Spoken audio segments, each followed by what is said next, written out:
네, 안녕하세요. 경자입니다. 오늘은 금융지주 종목들 1분기 실적을 조금 정리를 해보았는데요. 분기 배당을 하고 있는 4대 금융지주와 올해부터 분기 배당을 시작하죠. JB금융지주까지 총 5개 종목을 정리를 해보았으니까 1분기 실적도 보고요. 배당금은 얼마나 지급을 하는지도 체크를 해보도록 하겠습니다. 먼저 실적부터 정리를 해보면 1분기 영업이익은 KB금융이 가장 돈을 많이 벌었습니다. 약 2조 3천억 원으로 1위를 차지하였고 신한지주가 약 2조 원으로 2위를 차지했고요. 하지만 신한지주는 전년보다 1분기 영업이익을 18% 개선을 하면서 증가폭은 가장 높았습니다. 그리고 나머지 은행들도 전년보다 실적을 개선을 했는데 우리금융지주만 실적이 축소가 되었더라고요. 우리금융지주 1분기 실적이 약 1조 1천억 원으로 전년 동기보다 8% 줄어들었거든요.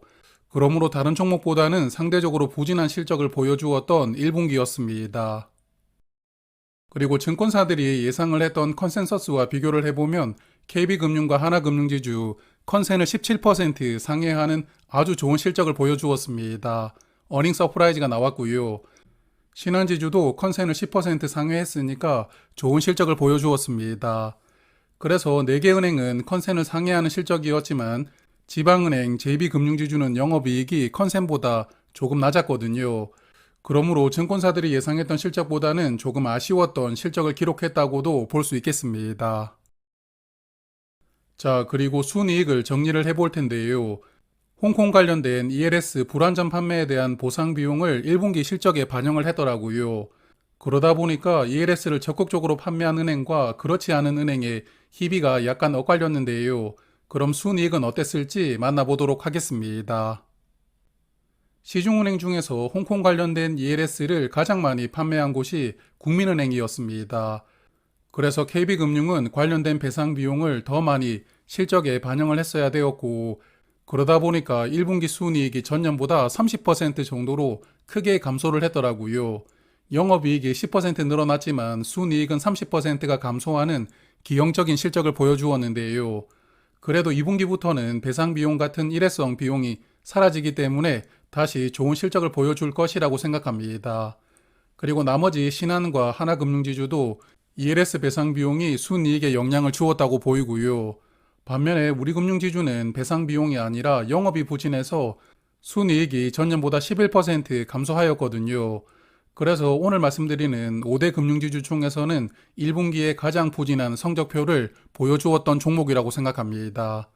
그리고 JB지주는 1분기에 유일하게 순이익을 5% 개선하면서 좋은 실적을 이어나가고 있습니다. 그리고 순이익도 컨센과 비교를 해보면 하나와 신한지주는 컨센을 약 10% 상회하는 좋은 실적을 보여주었고요. 그리고 우리금융지주는 실적이 컨센에 부합했고요. 나머지 JB와 KB금융은 컨센에 살짝 미치지 못하는 순이익을 보여주었는데요. 그러므로 지금까지 1분기 실적을 총평을 해보면 ELS 배상 비용이라는 이슈는 있었지만 그래도 전반적으로 전년보다 개선되는 실적을 보여주고 있는 것 같습니다. 그래서 은행주들의 1분기 실적은 전반적으로 좋았다라고 평가를 해보고 싶습니다. 자, 그러면 실적은 이 정도로 체크를 하고 이제 배당금을 볼 텐데요. 배당금은 종목별로 하나씩 보도록 하겠습니다. 먼저 KB금융 1분기 배당금을 784원 지급한다고 합니다. 배당금이 크게 늘어나서 깜짝 놀랐는데 올해부터 균등 배당으로 지급을 한다고 합니다. 작년에 신한지주가 균등 배당을 하였는데 이번에 KB금융도 균등 배당을 추진하니까 올해는 매 분기마다 784원씩 균등하게 배당금을 지급하리라고 예상하고요. 총 배당금은 3,136원으로 작년보다 80원 정도 늘어날 것 같습니다. 그래서 KB금융은 20년부터 올해까지 5년 연속으로 배당금을 늘려주는 좋은 배당 성장도 보여주는 종목입니다. KB금융은 현주가 기준으로 1분기 배당률이 1%이고요. 연간 배당금 3,136원을 받는다면 배당률은 4.1% 정도 됩니다. 최근에 주가가 크게 상승하면서 배당률이 조금 내려왔는데요. 사실 요즘에 은행주들 주가를 보고 있으면 이제 배당률을 근거로 투자를 판단하기는 조금 어렵지 않나 생각합니다. 그리고 KB금융은 현재 자사주를 매입하고 있습니다. 지난 2월부터 매입하기 시작해서 매입 규모가 3,200억 원이고요. 8월까지 매수한 다음에 소각을 진행할 예정입니다. 잠시 후에 추가 소각 관련해서도 한번 정리를 해서 말씀을 드리겠지만 은행주들은 밸류업 테마의 핵심이라고 볼 수가 있거든요. 결국 밸류업이 배당금을 많이 주고 또 주식도 소각을 해주면서 주주 가치를 상승시켜 주는 게 목적이거든요. 그러므로 KB금융은 밸류업 목적에 부합되는 주주 환원 정책을 계속 이어나가고 있는 종목이라고 생각합니다. 자, 이제 두 번째 종목 신한지주를 보겠습니다. 신한지주 1분기 배당금으로 540원을 지급하고요. 배당금은 5월 10일에 지급될 예정입니다. 신한지주는 작년부터 균등 배당을 하고 있었는데요. 작년에는 525원씩 분기마다 배당을 하였는데 올해 1분기 배당금이 540원이잖아요. 배당금 15원 상승했고 연간으로 보면 2160원을 기대할 수 있거든요. 그래서 배당금은 전년보다 60원 늘어날 것이라고 예상하고 신한지주도 역시 5년 연속 배당금은 늘어나고 있습니다. 그래서 어제 주가 기준으로 신한지주의 1분기 배당률은 1.2%이고요. 올해 예상되는 배당금 2160원 기준으로 배당률은 4.6%입니다. KB금융보다 배당률이 조금 높기는 하지만 그래도 요즘 금리를 고려했을 때 고배당주라고 분류하기가 조금 애매하다고 생각도 됩니다. 다만 신한지주도 꾸준하게 주식을 소각하고 있거든요. 최근에 매입했던 자사주를 소각하고 나서 이번에 또 자사주를 매입하겠다고 공시를 하였더라고요. 이번 자사주는 3천억 원 규모로 10월까지 매수를 하게 되는데 그래서 올해만 주식 소각을 2번 진행할 것 같습니다. 신한지주 역시 주주 환원에는 진심을 다하고 있다고 생각되는 종목입니다. 자, 이제 세 번째 만나볼 종목이 하나금융지주인데요. 지금은 제가 보유하고 있지 않지만 은행주 중에서는 가장 선호하는 종목인데 일단 1분기 배당금은 600원입니다. 그러므로 1분기 배당금은 작년과 동일하게 지급이 되고요. 올해도 3분기까지는 600원씩 배당을 하다가 나머지 4분기의 배당금을 많이 지급할 것이라고 예상합니다. 작년 배당금이 3,400원이었는데요. 올해 배당금을 조금 더 늘려준다면 하나금융지주 역시 5년 연속 배당금은 늘어나는 종목이 됩니다. 1분기 배당금 600원은 배당률이 1%이고요. 올해 배당금이 얼마나 될지는 모르겠지만 일단 작년 배당금이었던 3,400원 기준으로 배당률은 5.8%입니다. 하나금융지주는 KB나 신한보다 배당률이 1에서 1.5% 정도 더 높은데 저는 이런 부분이 매력적이라고 생각합니다. 그리고 하나금융지주도 자사주를 꾸준하게 매입하면서 주식을 소각하고 있는데요. 지난 2월부터 8월까지 3천억 원 규모로 자사주를 매입하고 있고요. 매입이 끝나면 아마도 올해 4분기에는 매입했던 주식을 소각하리라고 예상합니다. 자, 이제 네 번째 종목 우리금융지주인데요. 영업이익이 전년보다 홀로 후퇴하면서 1분기 실적이 조금 아쉬웠는데 일단 1분기 배당금은 180원을 지급한다고 공시를 하였습니다. 우리금융지주는 작년 2분기부터 분기 배당을 시작했기 때문에 1분기 배당은 올해가 처음인데요. 작년에도 2분기와 3분기 각 180원씩 배당을 하였으니까 올해도 동일하게 3분기까지 180원을 배당한다고 생각합니다. 그리고 작년 배당금은 1,000원으로 22년보다 130원이 줄어들었거든요.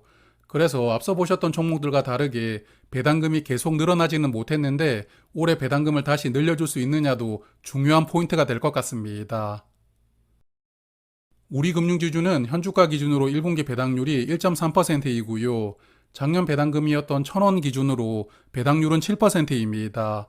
그래서 오늘 말씀드리는 종목 중에서 배당률은 가장 높은 편인데요. 배당률이 이렇게 높게 유지가 되는 데는 다 이유가 있는 법인데 여하튼 이 부분은 잠시 후에 조금 더 말씀을 드리도록 하겠습니다. 자, 그리고 마지막으로 JB금융지주를 보면 지방은행이지만 주주 환원 관련해서는 시중은행 못지 않거든요. 개인적으로는 좋아하는 종목입니다. JB지주는 올해부터 분기 배당을 시작하고요. 1분기 배당금으로 105원을 지급합니다.